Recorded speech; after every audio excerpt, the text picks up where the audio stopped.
Hello, everyone. Welcome to My Two Cents. Glad to see you tonight. I'm glad you're here to join me tonight. Tonight, we are going to talk about my last show on Autumn is Here. As you know, Autumn is Here is my podcast that is a support for caregivers, and it's a support for people who are family members to just learn more and get more involved with their elder adults and try to be more prepared for them to when they get older so they can help them out a little better and not be so surprised about it.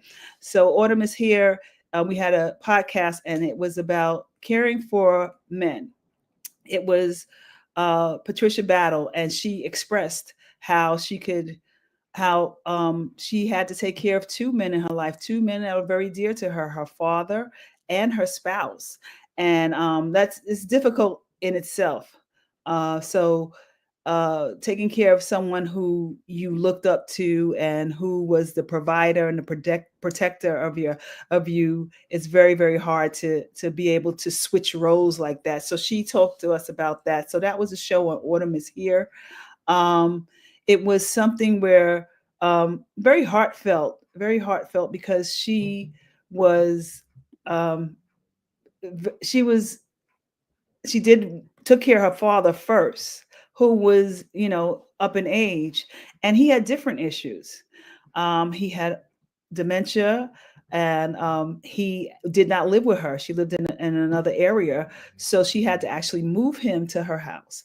So that was very difficult in itself, to try to be able to know that you're going to take care of somebody. And before she did that, she had to travel back and forth. She had to travel, I forgot how many miles it was, like 10 miles or something back and forth, because she wanted to take care of him, make sure he was all right. So about 2 or 3 times a week she would do that out in North Carolina.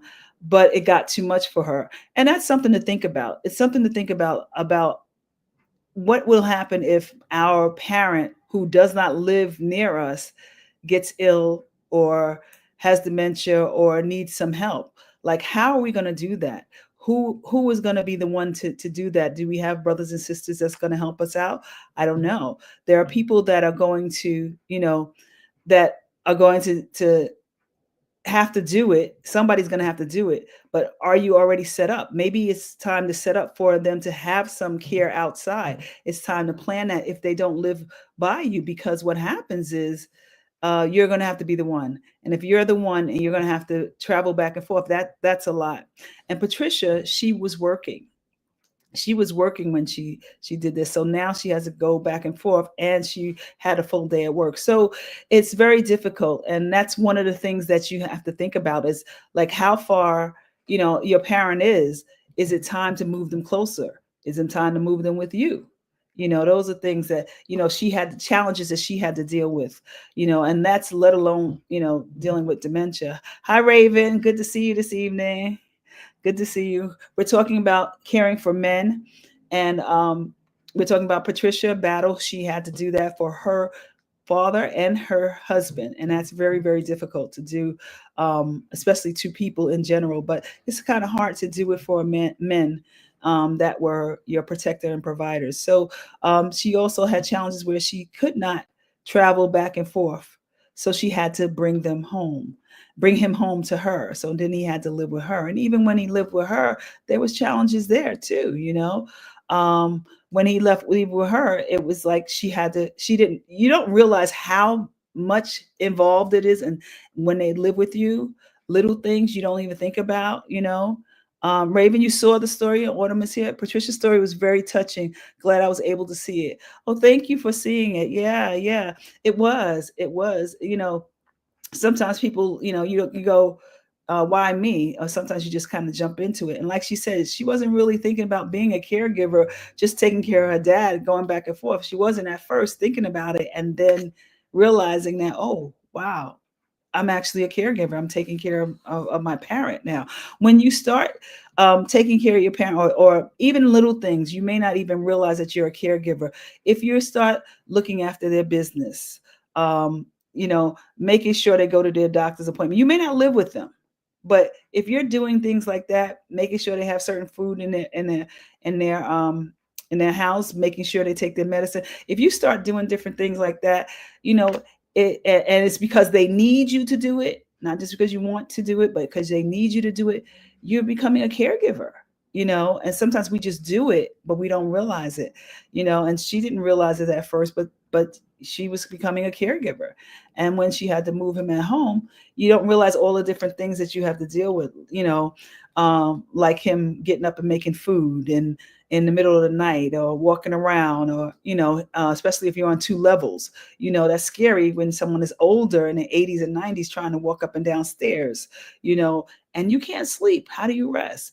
So now your health, is getting, you're having problems with certain things with your health because you can't get sleep. You're tired. You got to go to work, or even if you have to stay home, you're not getting rest because you're worried. Raven says she had to do early retirement, changing her life. Yes, that's another thing to think about. Early retirement. Can you imagine that? Like, you're thinking about, you have your plan, and now because the situation is so much on you, you think about that. You got to make these decisions. It's hard to make those decisions, though. I will say that. It's hard. You can't just say, okay, well, I'm just going to do that. It's hard to make those decisions. So, hats off to her for being able to do that. Hi, Sonia. Good to see you. Good to see you. Thank you for joining us. We're talking about Autumn is Here's last show, which is Caring for Men. And Patricia Battle gave us that story, and her story is just interesting because, like she said, there's so many things she had to do. She had to drive back and forth at first to a different city to take care of her father. Then she had to move him into her house. Then she ended up having to take early retirement. These are things that, it's a lot when you think about it. What if, you could possibly put other things in place?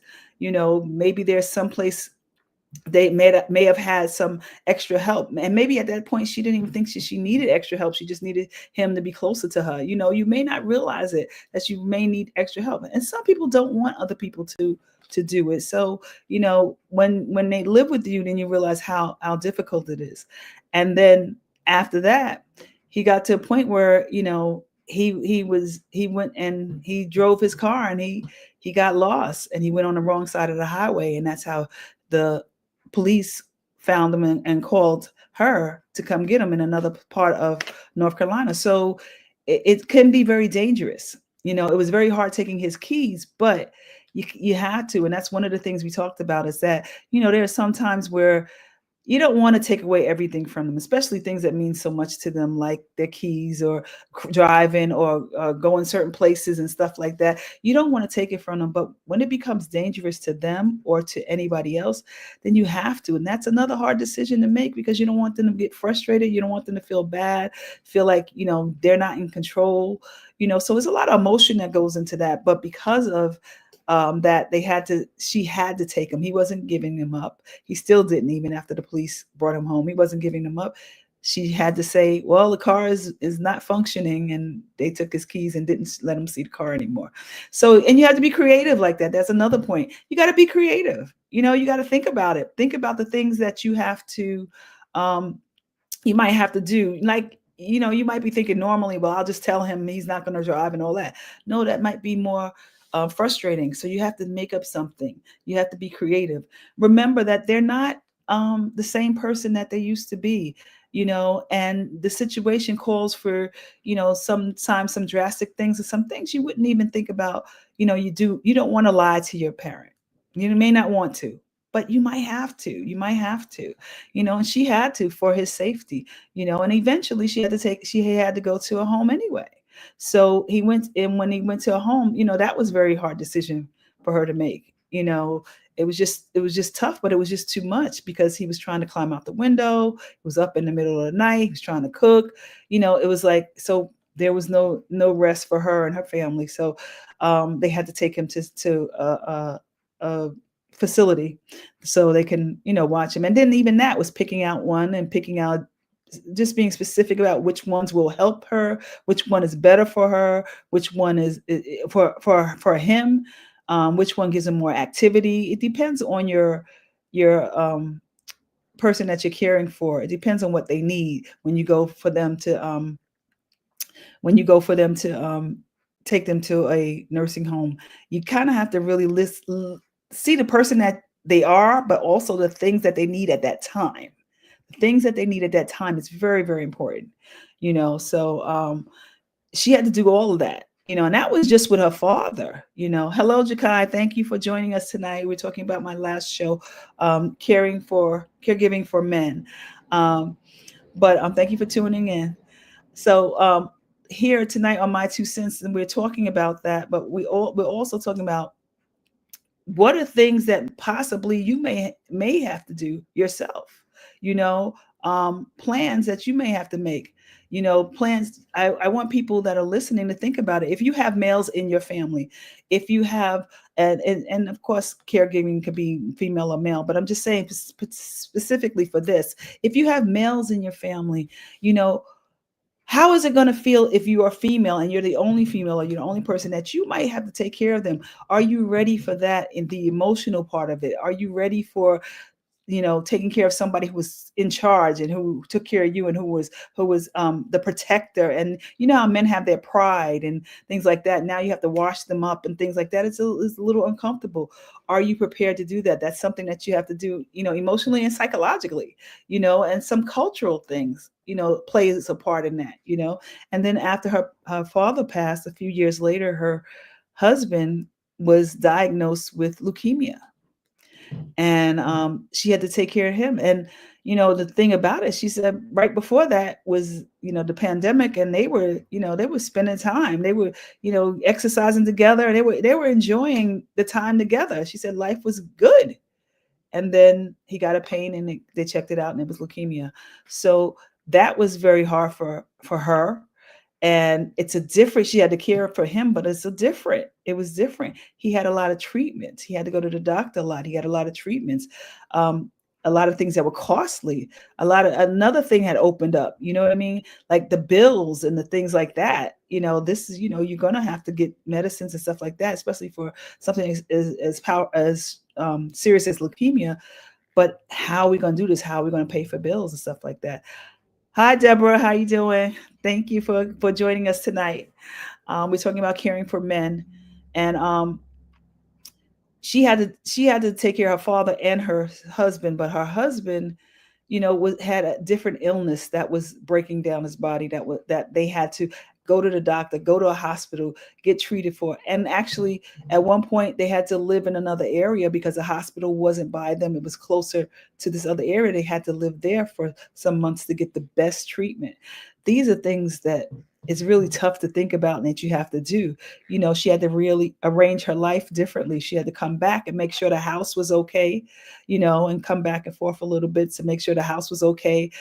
Make sure all her bills was on automatic pay, because she just didn't have the time, because she had to spend so much time with her husband. She had to be his advocate. So it's a lot. It's a lot. You never know what's going to happen. And sometimes I want people to think about that. Just anything can happen. When you're taking care of someone who is so near and dear to you, and this is her spouse. Now she just lost father. Now a few years later, she's dealing with the illness of her spouse. It is for you to get that strength. It's difficult, and sometimes you have to lean on other people. So if you are in that situation, or if you may become in that situation, make sure you have your circle around you. Have some community around you, whether it's your church, whether it's your neighborhood, whether it's your sisters and brothers, or your cousins, your good friends. Talk to them, let them know, ask them you ask them to help you. Tell them how they can help you. Be specific. Tell them how they can help you. Like, people feel bad for you, but we don't tell them how they can help us. Tell them, talk to somebody, because it's really, really difficult. And the emotional part, just try, how do you get past that? How do you get through that? How do you get through taking care of your father, taking care of your spouse, knowing that, especially her spouse had this disease, that he had to be treated special with all these different things. And there was no telling what the outcome was. She had to be the advocate. She had to tell them, listen, she said, he's loved, so y'all got to take care of him. So she said they were pretty forthcoming and pretty open with trying to help her and gets, give her all the information and stuff like that, because she asks questions. That's one of the things she said is her personality. She asks questions, so she was asking a lot of questions, to the point where they thought she was a healthcare professional. She was asking a lot of questions, but that was her husband, and she wanted to understand what the medicines were doing, and the choices that you have to make. And think about that. You're watching your loved one deteriorate, but you have to make all these choices. You have to decide which treatment is better and which treatment is gonna make a difference or not. How do you pay for this? What should you do? Like you're thinking about all of this while this person is deteriorating.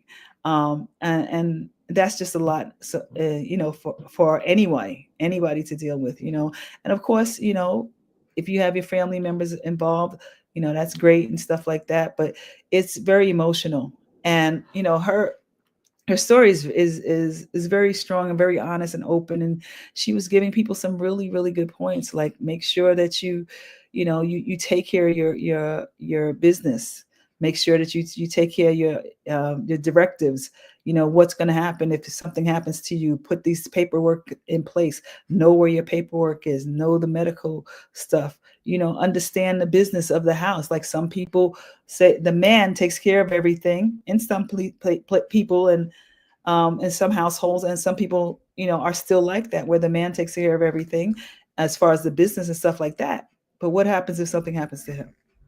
You have to take care of it. So know the business, know the bills that have to be paid, know what's the money in the bank, know what you have for contingency for something, know what the insurance pays for. A lot of that, when somebody gets really sick, you got to really dive into the insurance. You might think you got good insurance because you've only had colds and stuff like that. But if you got a real sickness and you had to be in a hospital and special treatment, does your insurance cover that? you know so those are things that you have to look for and make sure of. And just if you have people in your family that are older, try to get more involved with them. And if you have someone that is a male in your family that is a protector and a provider, and that they are culturally, they don't want nobody to take care of them, they have that kind of personality where they don't want you to do for them, start talking to them now, just in case. Just ease it in there, talk to them now. Just ask them, well, if something should happen, what would you like me to do, or something like that. Or get, and one of the things also, people have like a strange relationship. People have different relationships. Sometimes they're strained. You have issues. Sometimes it's the time now to make sure that you're healing some of those issues, that you're talking to them. When you think about it, am I going to be the caregiver of my uncle? Am I going to be a caregiver of my dad? And we still have this issue. You might want to talk through those issues and those problems and stuff like that. So, we appreciate all the caregivers that are out there. It's not that, or we are just talking about men. We're just talking about men for this episode, but we know that people are taking care of their moms and their aunts and stuff like that. And there's some men taking care of their wives, in that way. And it's hard either way. It's hard either way. We just want you to make sure that you know that there is support and there's help out there. Do not clam up and do it by yourself. If you can't do it, be honest. Be honest and ask your friend. Ask somebody to do research for you. That's something that's really helpful. Ask somebody, her husband had leukemia. Maybe she didn't know anything about it. Doing all this, she can't help. She can't try to do everything. So maybe you can do the research on it. You can do the research on the best doctors, the best hospitals, best treatment, stuff like that. That's very, very helpful. Deborah says most men are very guarded with their emotions. Yes, they are very guarded with their emotions. But you know what? You want to be able to break through that before they get sick. You know what I mean? You don't want them to be resistant when they're sick. You don't want them to be resistant when they need help. So you want to try to break through these guards beforehand. You want to try to get that relationship going, or find out about their business. Find out about what the finances or whatever they take care of or whatever they may need. Think about it. I don't know how you would take keys from somebody. Like I said, it was, if it was me, you couldn't take my keys from my car. You couldn't, man or woman, you couldn't take a key from my car. But think about that. How would you do that if this person is still driving? How would you do that? How are you going to get help for that? And maybe, in all honesty, one of the other ways is that you are the caregiver, so you're with them all the time. So sometimes they don't want to hear it from you. They're resistant from you. You telling them what to do. You tell them when to get up. You tell them to go to the doctor. You tell them to do this, whatever. So they don't, it's like they get over it. Some of those things that may be big, like say you have to take the keys, or you have to then bring in another relative just for that. Bring in another relative, because they're tired of your voice at some point. You know what I mean? People get tired of people. They love you, but they get tired of you telling them what to do. It's a good idea to bring in someone else, maybe a cousin, maybe your brother, maybe your uncle, maybe his brother. Maybe his brother can say, you know what, maybe it's time. Maybe he can talk to him about it, and they can relate. Bring in another man that may be able to relate to him, that he knows that he's comfortable with, that he can talk to. It could be a pastor, it could be somebody, but bringing somebody else that maybe, I don't want to breach this conversation with him because he's going to give me a hard time. He gives me a hard time with getting dressed. So, is there some way that you can help? Is there some way that, his brother can come in and talk to him and say, well, you know what, maybe it's time for you to do this, or maybe we should do that. Even with the situation of putting them in a home, that's a hard conversation to have. And then if they don't want to go, and you really believe that that's the way you have to go, you don't want them to be upset and resent you. And they're already having a hard time with you, telling them when to go to sleep, when to take medicine, whatever. So maybe bring in somebody else to say, let's just start the conversation with somebody else. And you never know, they may bring it up to you after you've started the conversation with somebody else that they love and trust. And thinking about it, it's hard when everything is on one person. It is difficult when everything is on one person. So just try to, open up to that, and think ahead of time. Think about people in your family, if you might have to take care of them. Think about how to put things in place. Make sure you have the business in order, and think about other people around you that can help you. You know, it may not seem like a big deal, but it is a big deal when someone else can actually have that discussion with them. It is, because it breaks the ice. So think about something like that. We have to be creative sometime when we're thinking about their care. And if something is dangerous to them, if they're home alone and they really want to live at home alone, and even if you live close to them and they want to stay in their apartment, they want to live at home alone, and you know that they're cooking, they burned up the pots, the gas was on one time, it's time for them to make a move. It's time for you to figure out where they're going to be, or somebody else has to live with them or something like that. So, it gets tough even if they are living close to you. That's a hard thing to say, that you're going to take somebody out of their house, even if they're going to come live with you and they know your house and they visit your house. That's a hard thing to do. So that's where you might have other family members come in and say, hey, maybe time for this, or you might need some extra help, because then if you're going to be the main caregiver, it's not all on you, and everything is going to be directed towards you anyway. So give yourself some breaks and some help with that. Invite someone else into it that can help you with certain things and things that are coming up. Try to get things ahead of time. Try to be aware of certain things that might happen, and then try to put some things in place with that. So we're talking about, on my 2 cents today, about my last show on Autumn is Here, which is caregiving for men. Miss Patricia Battles, she was able to give us some insight to her story about taking care of her father, and then a few years later taking care of her husband. And it was tough. So if you haven't looked at the show, please look at the show on Autumn is Here.